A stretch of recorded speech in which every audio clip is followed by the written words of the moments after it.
American Family News, I'm Rusty Pugh. President Trump will be selecting another policymaker for the Federal Reserve after a just-announced retirement. Jenny Casola has more. Atlanta Fed President Raphael Bostic says he will retire when his current 5-year term expires at the end of next February, which gives President Trump another appointment to the bank. In a statement, Fed Chair Jerome Powell said it had been a privilege to serve alongside Bostic, who had brought a steady voice to policy discussions. Bostic became the first African-American and openly gay president of a regional Fed bank in its history when he took the job in 2017. Bostic is 59. He was eligible to serve as the bank's president for another 6 years until hitting a mandatory retirement age of 65. A spending bill to fund the government has advanced to the House, where lawmakers are expected to vote on it tonight. House Speaker Mike Johnson says the shutdown could finally end, and he points blame at Democrats for voting down Republicans' initial proposal. I just want to apologize to any Americans who are out there who still have flight cancellations or delays today. I want to apologize to the many American families who were made to go hungry over the last several weeks, our troops and other federal employees who are wondering where their next paycheck would come from.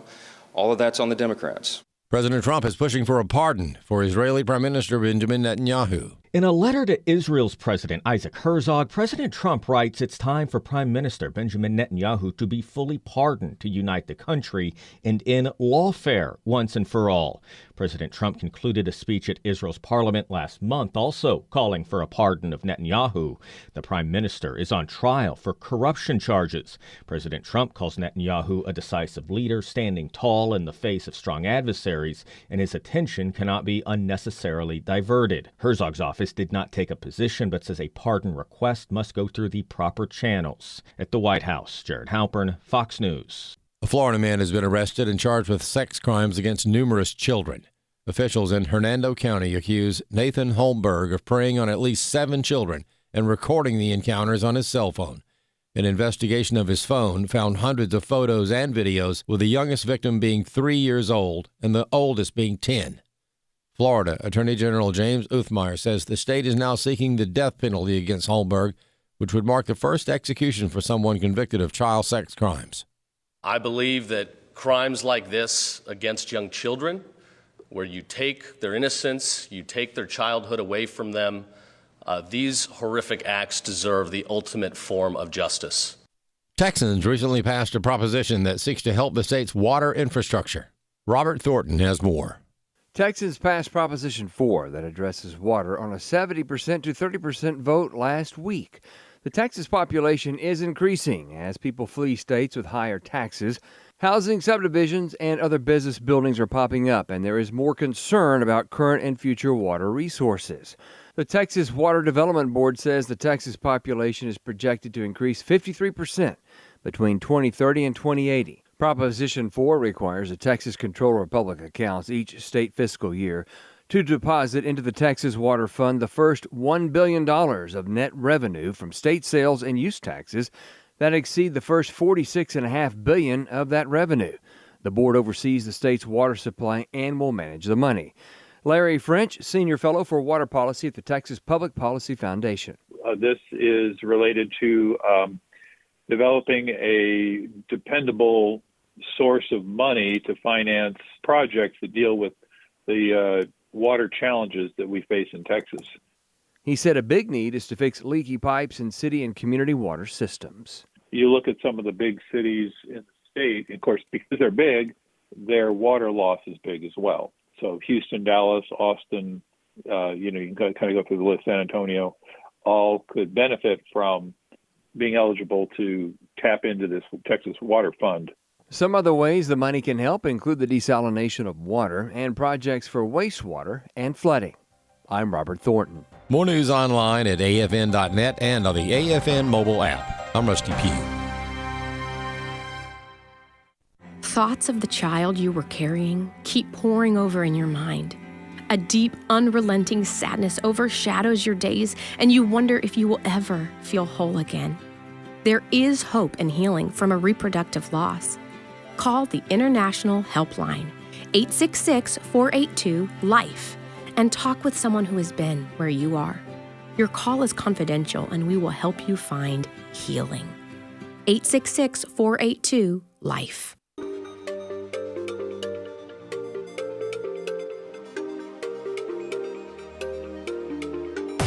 we inform. Religious freedom is about people of faith being able to live out their faith, live out their convictions, no matter where they are.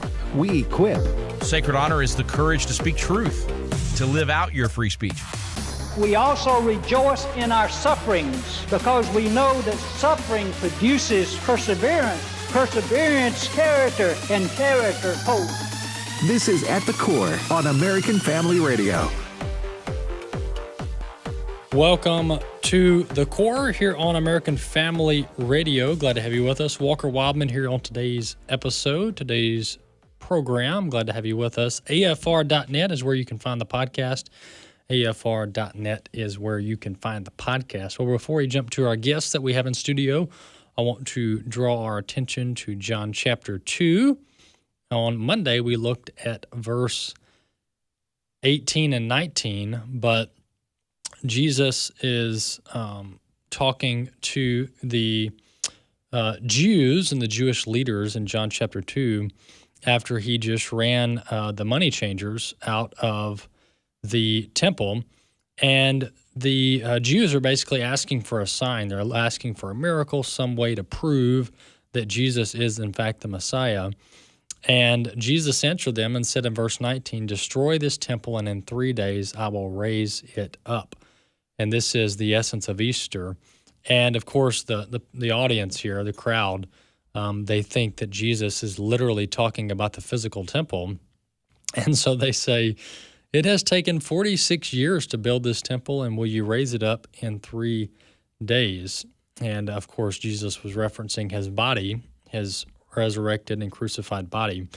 And so this was obviously before the death, burial, and resurrection of Jesus. So Jesus predicted his own death, and also Jesus, as the Son of God, knew exactly how long he would be in the grave, which is 3 days. And so that's John chapter 2, verses 18 through 20 in John chapter 2. All right, Brother Jerry Lawson is in studio with us, as he is each year. This time of year, heading into Christmas, and before that, Thanksgiving. And Brother Jerry has been our number one fan and our number one spokesperson for our Christmas buttons, and he's given out thousands. That's not an exaggeration. He has given out thousands just himself, maybe tens of thousands, probably. Brother Jerry, welcome back to the show. Thank you, Walker. It's just a delight to be up here with the AFA family, and it's a joy to be in a Christian environment such as this. Amen. Well, Brother Jerry, let's go back to, I guess, your first couple years of the buttons. I mean, at one point, the buttons were new to you, and then you realized how impactful they were. So kind of give us a little bit of the journey of how you've just been handing out buttons for several years into the thousands. Well, your father alluded to it earlier today when he was talking about Bill O'Reilly. And Bill, and I think your father was in the studio with Bill at one time, and it was Bill that drew my attention to the fact that people could not say Merry Christmas. There were different box stores that were telling their employees, you can't say Merry Christmas, say Happy Holidays, or, enjoy the season. And then I was down at a particular store, and when I went to say Merry Christmas, the lady held up her finger and said, we can't say that in here. And that just jumped all over me, and then the Lord led me to these buttons that your grandfather was passing out, and I said, this is no accident. This is what the Lord intends for me to do in the Christmas season. And so 20 years ago, I started passing out these buttons, and it's just been a joy journey. It's been a mission for me. Yeah, they're so easy to wear, and obviously there's a message on them, and that's the message of Jesus. But we've got a broad audience, and some of them are introverts. I don't think you and I are introverts, but some people out there are, right? They're a little shy. They don't like to speak in public. But Brother Jerry, this is a somewhat passive, but not passive. That's very, very clear what we're sending the message on here. But it's something everybody can do. I mean, you can't really come up with a good reason not to wear the Christmas button, right? I mean, anybody can do this, even those who are a little shy or introverted, right? Well, absolutely. when I put that Christmas button on and I go out into the community, Jesus said, if I be lifted up, I'll draw all men unto me. And I want to lift him up. And one of the ways I can do it, which is non-threatening to people, is just wear the button. Now, if somebody gets offended by it, they've never said that to me. But I've had so many people walk up, and all of a sudden, I'm having a wonderful conversation with somebody about where we're going to spend eternity and about the hope that we have. Yeah. And I get such a blessing out of talking to people about the buttons, about Jesus, the reason for the season, and it makes my Christmas. Yeah. There's several times a year, every day is a good day to share the gospel, but there are a couple times a year where it's just everywhere, right? The gospel message is all over the place. Easter is one of those times of year. You know, the record numbers of people go to church, whether they're believers or not. They go to church partially because of tradition. And Christmas is another time of year where it's hard to avoid the Christmas message unless you're like some of these retailers where you tell your associates, we can't say Jesus in here, or we can't say Christmas. But, I mean, who doesn't celebrate Christmas, right? Even people who aren't Christians somewhat celebrate Christmas. And so this is a prime opportunity to talk about Jesus, to talk about the message of the gospel. And without the birth, the life, the death, burial, and resurrection of Jesus, there is no Christmas. There is no Christmas holy day. And so, Brother Jerry, this just seems like the perfect opportunity for people to get out of their comfort zone and talk about Jesus. And the button is the way to do it. Well, it really is. Christmas has always been special for the Lawson family. I have a beautiful, lovely wife, 2 wonderful children, 5 absolutely great grandchildren. And I mean, Christmas, it's all about the Christmas story, and we read it, and it's about love, and it's about unity. And I see so much brokenness in the world, and it doesn't have to be.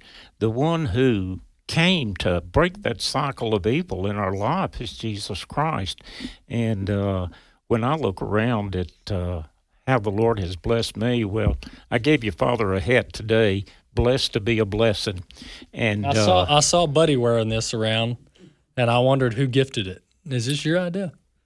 That was my idea. I realized how much the Lord had blessed me. And Proverbs 11:25. He who brings a blessing will be blessed, and he who waters will be watered. These buttons passed out to others is a blessing to them, but that blessing's coming right back to you. Amen. That's exactly right. Well, folks, we're talking about our Christmas buttons, and we've been releasing these annually for several years now.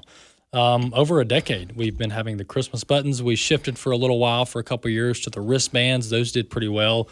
But we're back at the Christmas buttons, and we actually have a couple options for you. The one that I'm wearing and Brother Jerry's wearing in studio here is our latest version, if you will, our latest design. Jesus, our joy for all eternity. And then it's got the manger scene with Jesus and Mary and Joseph here on the button. You can watch this program over on our Facebook page at The Core and see the button here that I'm wearing and Brother Jerry's wearing. And then we've got one from previous years, which is the green version, the green design, Jesus, Our Living Hope, Merry Christmas. That one's out there available as well. Resources.afa.net, resources.afa.net. They do come in packages of 10, sets of 10, and shipping is included in the order. So shipping is free. And this is a great way to share the gospel of Jesus Christ. Resources.afa.net, resources.afa.net. Brother Jerry, every time you come in, I have you share a story. So share a story of just one example of how wearing the Christmas button has helped you witness to somebody. Several years ago, I was there at Branson, Missouri, and my wife and I and the other couples that we would go to Branson with, we had gone into a restaurant, and there was this nice black gentleman that was waiting on us and just talking with him. I noticed that he kept looking at my button and all, and I said, "You want one?" And he said, "Well, I need 2." And I said, "Well, okay." And bless his heart, he was working, trying to go to school, and he had his son there that he looked after at the restaurant. And so I went over and took a button to his son, and we were talking and all. And the button communicated to him, "You're a spiritual person." And I said, "Yes." And he said, "I'm going through a difficult time now. Could you pray for me and my son?" So right there in that restaurant, we just had everybody bow their head and pray. And when people see that button, it's surprising to me how many times a person will say, would you say a prayer for me? I'm going through a difficult time right now. And that button just brings hope. It brings joy. Yeah. It brings the love of Christ to people that are hurting and broken. Absolutely. And without the button, who knows if that conversation would have been had. Oh, it wouldn't have taken place. Yeah. So you were able to witness to that gentleman and his son, hand out the buttons, and they were able to wear them and witness to other people as well. Folks, to Brother Jerry's point, there's a lot of people hurting, especially during the holiday season, during the Christmas season.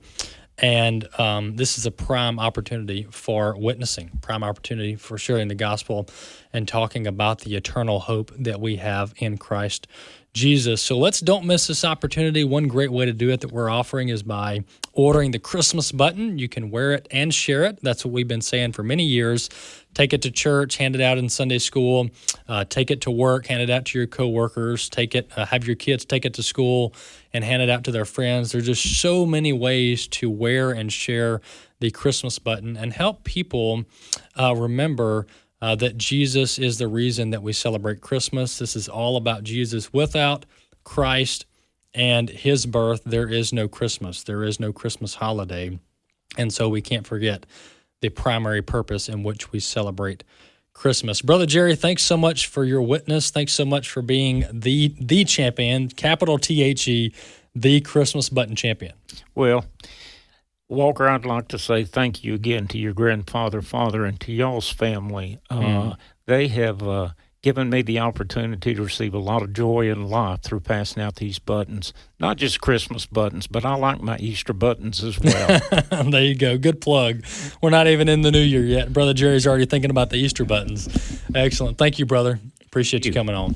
That's Brother Jerry Lawson. He's been with a friend of the ministry for many years here, and he is our chief button wearer and sharer. And he speaks and he walks the talk, rather, on the Christmas buttons. And so you can go over to resources.afa.net, resources.afa.net. We've got two designs there. Our first design is the one that we just released this year, Jesus, Our Joy for All Eternity. That one is available now over at resources.afa.net. And then our design from last year that is still very popular is Jesus, Our Living Hope, Merry Christmas. That's available as well over at resources.afa.net. They come in 10 packs. You can order as many as you want, and we encourage you to order as many as you want and as you can. They are a suggested donation of $15 per 10-pack that you can do there right at resources.afa.net. So help us get these out there, help us wear them and share them, and spread the hope and the joy of Jesus. You know, if I fail to mention this often, that's shame on me. But we talk about some pretty heavy issues here on American Family Radio, especially on this program. I can speak for. I mean, we're hitting all the hard-hitting issues of the day, affecting America's families, affecting our culture, affecting our country, affecting our government, entertainment, education. I mean, we interview some heavy hitters here, talking about very serious issues that matter to the future of our country. Ultimately, folks, all of the problems that we face as a society, as a culture, as a government, ultimately, they are all connected to the heart issue and the sin issue and the fact that we all need to be regenerated. We all need the Holy Spirit to save us through Jesus, save us from our sin, save us from eternal hell and damnation.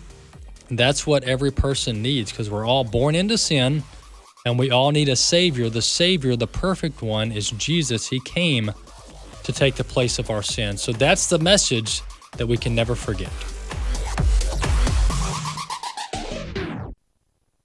For this reason, a man shall leave his father and mother and be joined to his wife, and the two shall become one flesh. My name is Abraham Hamilton III, and this is the Hamilton Minute. It's often repeated that 50% of marriages end in divorce. However, that statistic is not based on hard data, and it doesn't apply at all to committed Christians who marry. Over 70% of married, Bible-believing Christians who are active in their local churches have never divorced. Though the rate of divorce is still too high, it isn't nearly as high as the world would have you believe. Simply put, marriage is comprised of a husband and wife who place their faith in Christ Jesus for salvation individually, usually remain intact, and thrive. Listen each weekday from 5 to 6 p.m. Central for the Hamilton Corner, or visit the podcast page at afr.net for more from Abraham Hamilton III, Public Policy Analyst for the American Family Association. Hello, this is Edward Graham, and I've got a great idea for you this Christmas. Through Operation Christmas Child, you can share hope with a child in need. Fill a shoebox with toys, school supplies, and hygiene items. Add your picture and an encouraging note. We'll deliver your shoebox gift to a child alongside the greatest gift of all, the good news of Jesus Christ. Visit SamaritansPurse.org/OCC to get involved. That's SamaritansPurse.org/OCC. You can be part of sharing the love of Jesus with children in need around the world. Operation Christmas Child is collecting gift-filled shoeboxes during National Collection Week, November 17th through the 24th. Make your shoebox gift fun, full, and personalized by filling it with toys, school supplies, and personal care items. Then bring your packed shoebox to a drop-off location. Children will hear the gospel alongside your gift and be invited to join a discipleship program. Visit SamaritansPurse.org/OCC to learn more. Hello, everyone. I'm Tim Wildmon, president of American Family Association and American Family Radio. Hey, 2026 is your year to go with us on one of our Christian Heritage Tours. We've got some dynamite tours lined up for 2026. We're going to Colonial Williamsburg, Jamestown, and Yorktown. We're also going to Washington, D.C., our nation's capital, and we'll see George Washington's Mount Vernon estate while we're there, too. And then we're going to Boston and to Concord and to Lexington, all the history in Boston. We'll also be meeting with a couple of our founding fathers. The D.C. and Williamsburg tours are in June and September, and the Boston tour is in September. So if you want to go with us, you want to see the pricing, the itinerary, everything, go to wildmongroup.com, WILDMON group.com, wildmongroup.com, and we hope to see you on one of our 2026 tours. At the Core podcasts are available at afr.net. Now, back to At the Core on American Family Radio. Welcome back to the program. Glad to have you with us here on the show. Well, if you missed part or all of the last segment, we spoke with Brother Jerry Lawson on the Christmas buttons and how you can order yours. Simply go to resources.afa.net, resources.afa.net. If you would prefer calling to order your buttons, you can do that as well. I'll give out the number a couple times here. 877-927-4917. This is if you want to call in and order your Christmas buttons. 877-927-4917. That's 877-927-4917. Or resources.afa.net to order your Christmas buttons just in time for Thanksgiving and Christmas and sharing the hope and joy of Jesus Christ. All right, moving to our next guest, Ryan Staley is with us. Ryan is Director of Research at Defending Education. We've interviewed various reps from Defending Education in the past, and he's on now to talk about teachers' unions and their promotion of anti-Semitism in the classroom and in the education industry as well, or education association as well, institution rather is the word I'm looking for. Hey, Ryan, welcome to the program. Hey, thanks for having me on.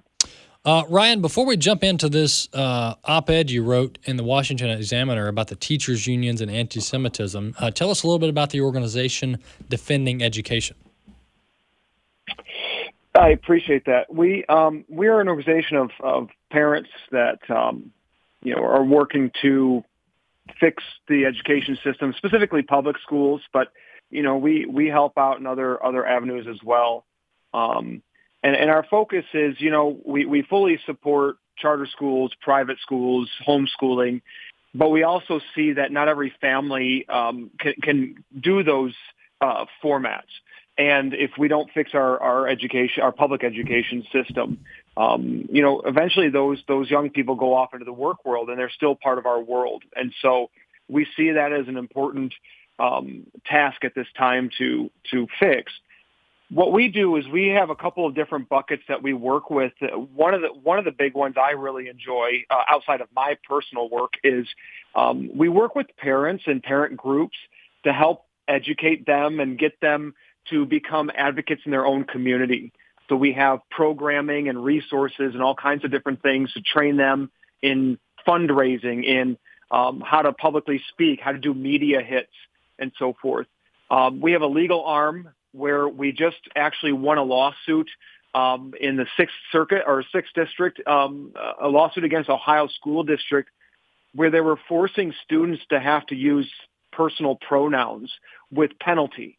So if a student didn't use the right pronoun, as some students will change their quote gender identity on a regular basis, that puts a lot of students at a disadvantage if they screw up, especially when there's punishment behind it. So we do legal things. We file Office of Civil Rights complaints, like we sent another one out today to a university. So we are working in both the K-12 space and now in the university space.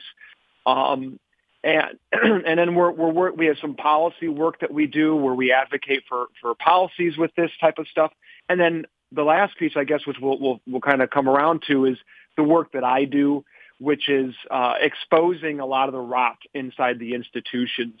I work on research, sending out Freedom of Information Acts and so on and so forth, and write up reports that try to expose things so that parents in their community have tools to work with to go to their policymakers or to their district, et cetera. So I think that's in a nutshell there. Yeah, Ryan, this op-ed you wrote caught our attention, and the title of it is How Teachers' Unions Drive Anti-Semitism in Schools. And then you opened up with kind of this example out of San Francisco. But tell us a little bit about this problem of this Jew and Israel hatred that has permeated not just the teachers' unions, but our education in America. Yeah, I mean, there's a lot of working parts here, but where I want to start is this op-ed was actually a rebuttal to the president of the American Federation of Teachers, Randi Weingarten, when she came out a couple of weeks prior to this report or this piece coming out, stating that there is no anti-Semitism being pushed by the teachers' unions. It's coming from school boards and from the Trump administration, which was completely false. Now, I will say that the AFT has been better comparative to the National Education Association and smaller local affiliates in terms of them not being overtly anti-Semitic. But as I lay out in the op-ed, plenty of examples showing that at least at the state level and the local level, there are plenty of examples showing that the teachers' unions are the drivers of pushing this stuff into schools. In fact, the school district of Brookline in Massachusetts, the district themselves actually passed a resolution pushing back on the MTA, the Massachusetts Teachers Association, because their curriculum and the materials they put out were absolutely anti-Semitic and terrible. And you have all kinds of other examples. I would say pretty heavy in the big blue city areas. You're talking Chicago, LA, Oregon, in Portland, Oregon, you're talking the Bay Area, et cetera. So, and what has happened is this infiltration by very far left radical actors that are trying to gain power within the unions, whether it's local or even up to the national entities, the NEA and the AFT. So let's go back to the beginning. I open up with a lawsuit by a Jewish teacher in San Francisco they were running this training and or promoting this day of action, and he was upset about his dues being used by the union to promote this thing, and the union, the local union vice president came back and said tough cookies, and so the lawsuit ensued, and this teacher ended up winning. Well, it turns out that the vice president of this teachers union is he openly states on his website that he's a member for the Party for Socialism and Liberation, also known as PSL, and he's an Answer Coalition organizer. So what that should mean to your audience is we've seen these street protests for years now over the Palestine-Israel conflict and pro-Hamas type protests. The Answer Coalition and PSL are two of the main orgs that are orchestrating all of those protests. And this guy is an active member of those. In fact, he is now running for the superintendent of San Francisco Unified. And so you have these individuals who have worked their way up the power structure within the unions. And can we jump to a current event, actually? Absolutely. Yeah. Are you familiar with the protests that happened this week at the Turning Point USA at UC Berkeley? UC Berkeley? Yep, exactly. Yeah. So what I want to connect some dots here is one of the main groups. Now this also happened in 2017. The same group, by the way. It's a group called By Any Means Necessary, and they are, for all intents and purposes, they are Antifa. They just don't operate under the Antifa name. That group was behind the protests this last week. They are also the same group that is they are working their way infiltrating both teachers' unions. So you have literally Antifa groups trying to gain power within the teachers' unions. And it's really something that I don't think enough people are shining a light on at this moment. The By Any Means Necessary in this day and age, that's concerning. And the fact that this group is confident enough or bold enough, if you will, for lack of a better word, to name their organization that. And the fact that they're essentially Antifa that resorts to violence for political purposes, that's very concerning. Yeah, and I will, one of the members of that group back in 2017, 2018, she's actually still a middle school teacher. She got arrested for violence at a different Berkeley event. And she is on video making a very anti-Semitic speech in 2024 at the AFT convention. And so these people, and she was running for president of the AFT. Now, obviously, she didn't win because Randy's still the president. But it just shows you that these people are trying to make inroads. These very, very far left radicals that are very anti-Semitic are trying to make inroads into these institutions.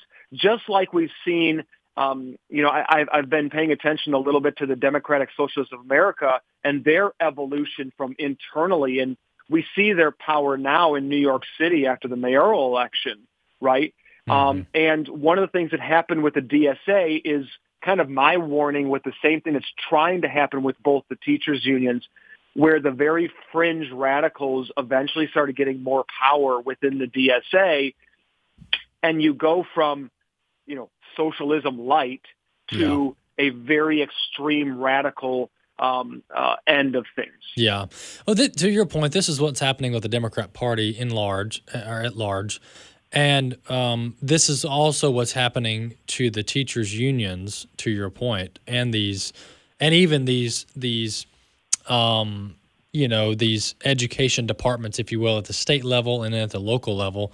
Same thing's happening there in different states around the country. You just mentioned the guy from California, from San Francisco, that was representing the teachers' unions. He's, I think you said, running for school board president or school board. No, he's running for the superintendent. Superintendent, yeah, that's it. And so, but I've said after the 2024 election, I noticed in how far left Kamala Harris was and is. I don't think that the Democrats are able to rein in the radical elements of their party. I think, in fact, the radical elements of their party, meaning the AOCs, the Antifas, etc., the socialists, the Mamdamis, these are the Democrat Party now. I mean, the Chuck Schumer, he just had the government shut down for 40 days under the recommendation of Alexandria Ocasio-Cortez. And then when he gets done with the 40-day shutdown, they all say he needs to resign. So they're calling for Chuck Schumer to resign, to be done, to move on, to retire, even fellow U.S. senators, because he's not radical enough, meaning he should have kept the government shut down forever, according to these left-wing Antifa types.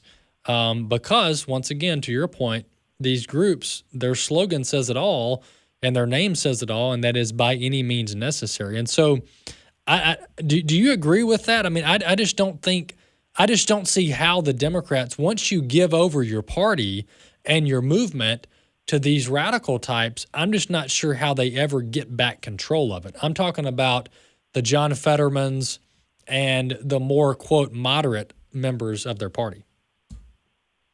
Yeah, that's a great question that obviously we can only kind of educatedly speculate here. I kind of hope that there's some force at some point that moves the Democratic Party back to let's say common sense and American principles, so Western culture principles. But I'm kind of with you. Like right now, I'm really concerned that that's not going to happen. These people that are like the Antifa types, or even just the far left DSA types, are very, very aggressive, and I think they do a better job of telling a story to the younger people. I mean, we know this with the New York City mayoral race, that a lot of young middle class or upper middle class young people came out and voted for the guy because they're woefully undereducated, like woefully. Yeah. And one of the things that we're seeing too, I mean, kind of to like, I guess, continue to connect dots here is, okay, so why are these young people jumping on board with what you and I know is an abhorrent, destructive ideology just by looking at the 20th century alone? Mm-hmm. Because they're not being taught it. In fact, we put out a report a couple weeks ago on Minneapolis public schools, their ethnic studies curriculum, and the whole point of their curriculum was showing that capitalism is white supremacy. And the authoritative figure they use to teach high school students about, capitalism, et cetera, is they refer to Karl Marx. Mm. And so, these kids are going to schools where the teachers, and again, let's back up a step. I want to be very clear. There are a lot of teachers who they're not down with any of this stuff. They want to go in. They really do want to teach the kids to read and to learn. Yeah. They might have a little bit of a liberal bent, but they're not really down with all this stuff. But the problem is they're not standing up either because they're I get it. They're afraid to lose their job. They get attacked by the more radical individuals inside of their schools. I've been there, by the way. I'm a former teacher myself. Mm-hmm. I've been in those situations where those people, they're very aggressive, and they're very quick to abuse you psychologically and mentally and attack you. Yeah. And so there's a lot of teachers out there that are not speaking up because they're afraid. They're afraid to lose their job, but most importantly, they want to go do their job. They want to go home to their families and do family life, etc. Yeah. And that leaves the door open for the very radicals to take on power inside the school. They get on the committees inside, the teacher committees inside the schools, et cetera, et cetera. Hey, Ryan, good point there. Hey, we're going to bring you back after the break. So hold that thought. Okay. We'll talk about some other news stories that you guys are pumping out as well. Folks, we're at the core. Glad to have you on the program. We'll be back in a few minutes talking to Ryan Staley with Defending Education.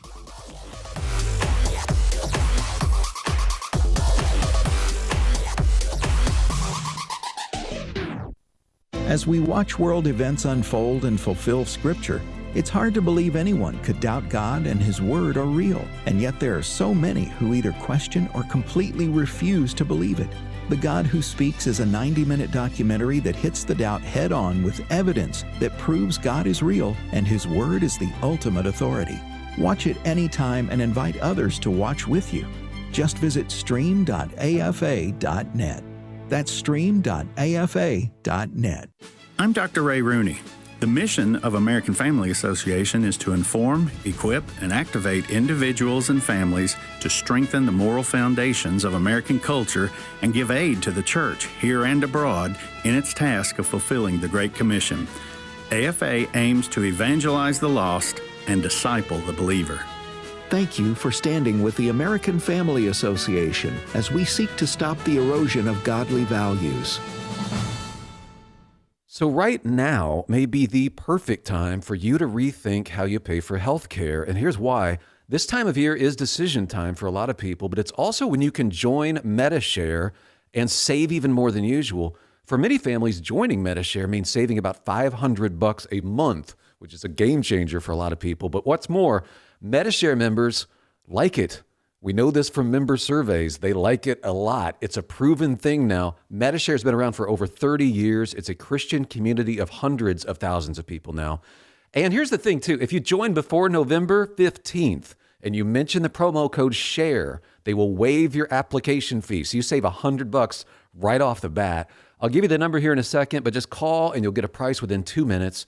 Again, the deadline is November 15th, so call now. You'll save even more. Here's the number. Call 833-44-BIBLE. That's 833-44-BIBLE. 833-44-BIBLE. Hello, Americans. I'm Todd Starnes. Stand by for news and commentary next. The Anchorage School District has a problem with the Declaration of Independence and the U.S. Constitution. A website called Must Read Alaska posted photos of a disclaimer that have been added to copies of both founding documents. You can see the disclaimer on my website, toddstarnes.com. The label actually read, "The Anchorage School District does not endorse these materials or the viewpoint expressed in them." A student alerted her mom, who then posted the images on social media. Now, Alaska Attorney General Stephen Cox called the label deeply disturbing and says public officers have to uphold and defend the Constitution, and that includes school board members and teachers. They have to swear to support and defend the U.S. Constitution. The school district has yet to weigh in on the controversy. You know, there's really a simple fix to all of this. Either the Anchorage School District removes the label or the Department of Education should remove its federal funding. I'm Todd Starnes. This is At the Core on American Family Radio with your host, Walker Wildmon. Welcome back to the program here on American Family Radio. We're talking to Ryan Staley with Defending Education. He's Director of Research there. And Ryan, just to wrap up this whole teachers union discussion and their integration really into the Democrat Party and the left-wing agenda, one of the major fundamental problems with it is the dues, is the fact that you've got these mandatory dues that are going to things that many teachers that are paying the dues fundamentally disagree with. So that seems to be kind of the elephant in the room. So talk about how that's structured and how, states or teachers can pull out of that, if they can at all in some states. Yeah, it's tough because we had the court case of Janus that said that they no longer were forced to pay dues, but we're also finding out that the unions have found workarounds to still make the teachers pay dues. They do it as membership or fees for doing negotiations and bargaining. And what they do is they charge like maybe $1 less than the union dues. But we put out a report during the summer just to highlight how bad this is with the unions in spending. We put out a report during the summer that showed that in the last 10 years, the two major teacher union, we're not talking the smaller state level like the Chicago Teachers Union, but just the AFT and NEA, spent over $220 million pushing that funding into far left radical groups and political PACs for the Democratic Party. So they're taking union dues and they're pushing $220 million into far left political programming and so forth. And so teachers and a lot of teachers don't even know this is happening, right? They just pay their a lot of times their dues just come right out of their paycheck, and it goes over to the main groups and so forth. So what parents in your audience need to understand is that that's indirect tax dollars. So I pay tax dollars to go. Some of that goes to the local school district. That gets paid into the teacher's salary, and then depending on the location and district, that money gets sucked out before the teacher even gets paid and goes to pay for dues. And so those dues go, and then they end up in the coffers of the Democratic Party, PACs, and actually sometimes just the straight up Democratic Party. And we are working on. We're trying to advocate for policies coming from out of the federal government. There have been some Congress members trying to push through some legislation to rein some of that in. So it's a work in progress. I think what could happen at the local level is parents start to raise a ruckus and call out the union for this. The other thing is there's an alternative organization coming about. Ryan Walters, who used to be the superintendent of Oklahoma, the state of Oklahoma, has now taken the reins of it, and they're trying to present an alternative to this. So I really think that that's probably the best way to go about this, is to start to promote this alternative, for a lack of a better word, teacher union, if you will, that starts to push back on the unions and usurp their power, because they have a lot of power and influence.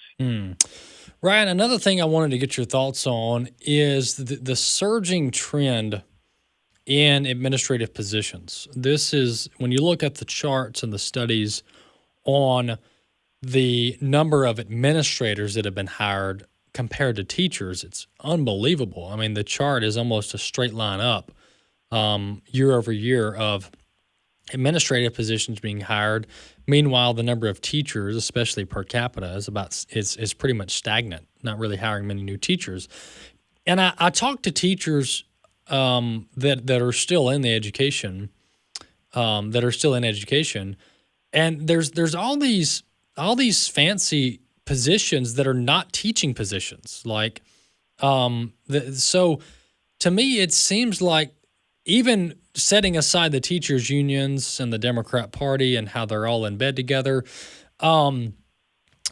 just the way that our education has been structured in recent decades is problematic, because the teachers aren't properly being equipped and staffed at a level to deal with the number of students that they have.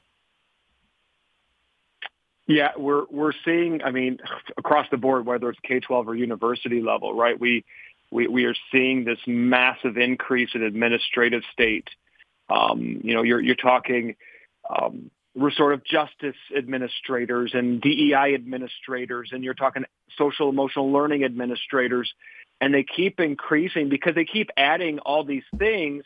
Because let's face it, I mean, overall, on a local level, there are places where the public schools are doing a really pretty good job, right? But as a big picture thing, education system is really, really failing our students. And it's like everything in life, right? When you start to fail at the thing that you're supposed to be doing, you start to look for alternative things to try to focus on, right? We need to, their mental health. This was something that happened at the last teaching job I was at. We had 0 students at proficiency level in mathematics and reading, 0 out of hundreds of kids. And the solution wasn't, let's hire, or let's increase the amount of time we're spending on reading. Let's increase phonics. Let's increase direct instruction. The solution from a few teachers was, we need to spend more time on social emotional learning, because if they don't feel good about themselves, they won't want to learn. And it's absolutely the opposite. These kids don't learn because they don't have the self-confidence to actually learn. And of course, they're going to act out. And so they keep hiring more administrators because the kids keep acting out. I believe that if you hired more teachers, and let's just say you hired a bunch of reading teachers who only focused on reading, the behavioral problems would eventually go away because those kids could read. They would be engaged in the course material. They wouldn't themselves seek out other things to do during class time, right? Acting out, et cetera.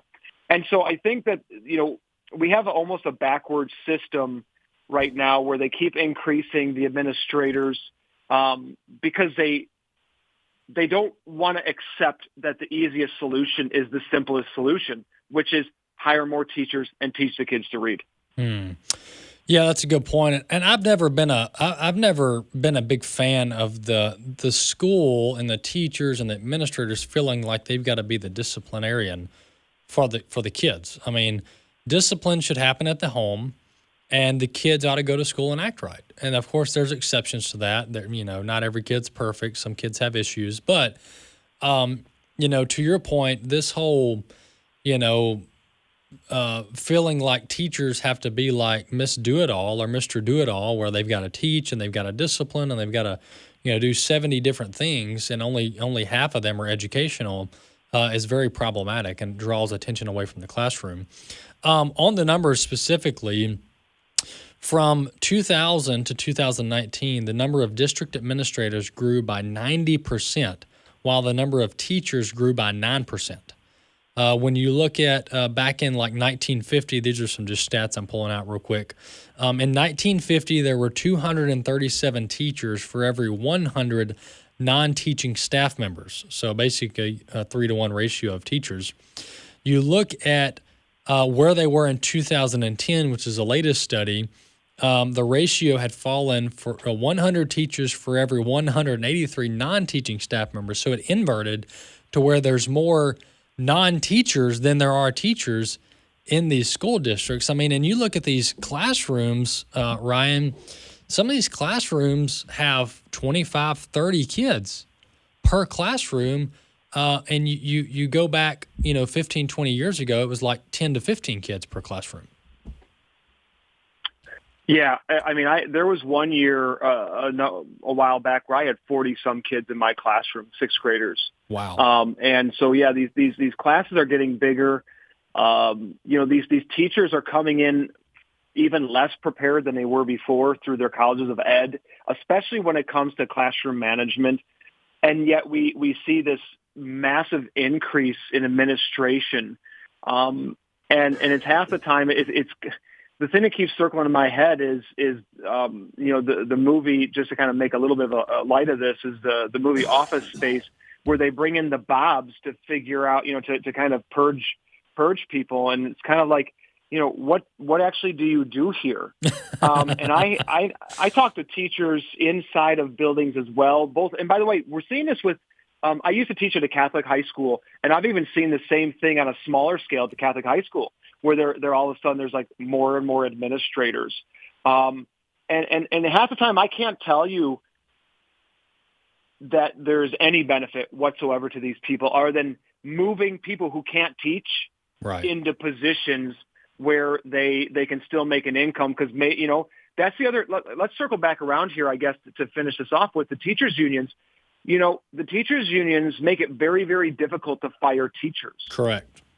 And if you're going to be forced to pay somebody, why not? And let's say they're just a terrible teacher, not a terrible person per se, but a terrible teacher. Yeah. And you got to get them out of the classroom. What do you do with them? Well, you move them into administration. Central office. Right? You get them out of the classroom and you move them into administration, and you kind of push them off into the corner. Yeah. Yeah, and another element to your point, Ryan, as far as why the administrator positions just keep skyrocketing, is because a lot of the reporting and paperwork. I mean, these teachers have to submit all these numbers and these reports, and weekly and daily and monthly, and all this stuff's getting compiled, and I don't even know who's reading it or who's making a decision based off of it. But there's all these reporting metrics, and then they've got all the testing. Right. So there's just so much stuff going on outside of the classroom that's a major problem as well. And then the ratios, of course, continue to worsen. where more kids are being added to each teacher's classroom. So there's a lot of issues out there. Ryan, last question. If you had to look at a state and say, these guys are doing it right, maybe they're not perfect, but these guys are on the right track. This state it knows what the problems are. They're addressing them. They're moving in the right direction. Scores are going up. Which state would you pick? I'll give you two: Mississippi and Louisiana right now. They are doing fantastic. And maybe not all places they've got all these kids above proficiency and they're reading at grade level, but the growth is the most important, right? Because this is going to take time. And I very much, we as an organization are very pleased with what we're seeing coming out of Mississippi and Louisiana and the efforts they're making, both at the local level and at the state level, to really bring about change. And I really encourage people to look at what they're doing there. Amen. Hey, Ryan, give our folks your website, how they can find out more about your work. Yeah, you can go to defendinged.org. That's defendinged.org. Absolutely. Hey, Ryan, thanks so much for coming on the program. Thank you. I appreciate the time. Absolutely. That's Ryan Staley, Director of Research over at Defending Education. You know, in order to affect change that we're talking about when it comes to education, specifically K through 12, you have to, number one, hire people that are outsiders or that have kind of this counterintuitive view of education and that aren't just there to toe the line, right? Because the problem is you get these people that maybe they start out as teachers and then they move to administration, maybe principal, assistant principal, and then they move to, central office or whatever you call that, depending on which part of the country you're in. And they're just taught to continue the status quo. But folks, the problem is just because it's the status quo doesn't mean it works. And you've got to give people the liberty, especially teachers, to do things differently, to try different things. And there also needs to be a quota, by the way, on eliminating administrative positions. I mean, there absolutely should be a full examination and quota set to eliminate administrative positions. I mean, there should be a ratio that seems to be acceptable, and then you got to get down to that ratio. But this constant kind of overhead hiring of administrative positions and not adding new teachers is very, very problematic. And this comes at a time where every state is saying, oh, we need to increase education, the money we spend on education. We need to increase the budget. We need to increase the school budget. Well, okay, what are you going to do with that? Because I'll guarantee you the last thing they're thinking about is hiring more teachers. No. They're going to hire more non-teaching positions, which to me is red flag number one. And so there's a lot that states can do on this. I agree Mississippi has made a lot of progress in recent years on their test scores, etc. Florida's doing pretty well as well. So some states are trending in the right direction. Every state can do better. Every school district can do better. But we've got to put the focus back on the kids. And that's the fundamental problem I have with the teachers' unions is it's not about the kids. They make it all about the teachers and all about the administration, all about the Democrat Party. We need to put the focus where it needs to be, and that is educating children. That should be the focus of any union, any association dealing with education. All right, folks, glad you joined us. Hey, quick reminder, resources.afa.net to order your Christmas buttons. Go there now, resources.afa.net.